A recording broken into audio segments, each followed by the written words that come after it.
Pour réaliser le plan d'installation de chantier du projet Le Manège à Courchevel, nous allons débuter d'abord par une introduction qui va consister à préparer l'intégration du projet avec trois éléments. Dans un premier temps, l'intégration de la maquette. Nous avons la maquette IFC du projet. Ensuite, les plans des géomètres, plans d'implantation. Et puis, l'intégration dans son environnement. Nous utiliserons pour cela un géoportail.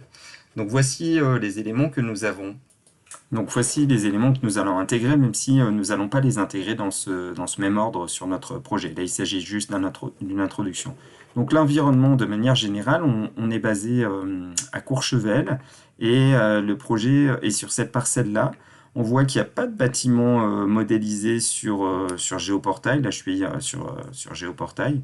On voit qu'il n'y a pas de bâtiments qui sont modélisés ici. Parce que ça, c'est le bâtiment existant justement qui va être détruit, ou du moins qui a été détruit et qui va être reconstruit par-dessus. Donc on est dans cet environnement-là. Géoportail va nous permettre d'intégrer une vue aérienne, un plan cadastral et même les bâtiments environnants. Voilà, donc ils sont modélisés de manière simple, assez presque cubique, mais ce sont les premiers éléments. Donc voici ce qu'on va intégrer. Ensuite, on va intégrer une maquette. Une maquette IFC du Logrosov qui peut nous être fournie par le bureau d'études structure par exemple.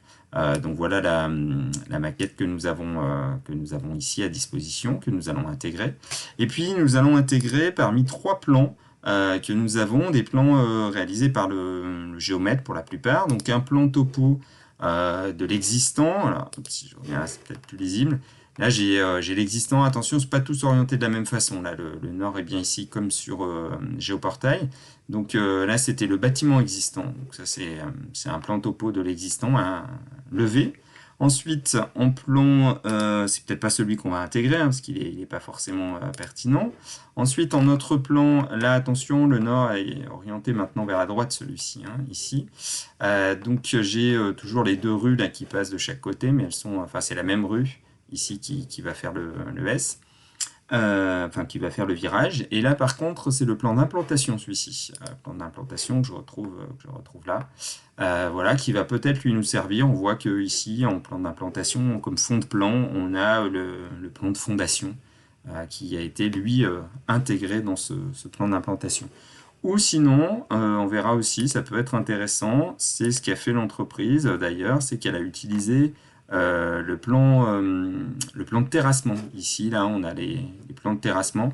Une des particularités du projet, d'ailleurs, on le voit sur cette planche-là, c'est que le projet, en fait, le bâtiment, vous l'avez vu rapidement sur la maquette, c'est un R+5, voire R+6, et il est construit, d'un côté, il ne va pas beaucoup dépasser du projet, juste de 2 étages, et par contre, de l'autre côté, on a 4 niveaux qui sont semi-enterrés, enterrés d'un côté, et par contre, on a une topographie très marquée. Pour construire, eh bien, en fait, on a réalisé un énorme mur de soutènement, ici, là, d'accord, avec des tirants d'ancrage, et la partie terrassement que l'on voyait apparaître tout à l'heure, eh bien, c'était justement pour pouvoir maintenir les terres et faire le bâtiment après.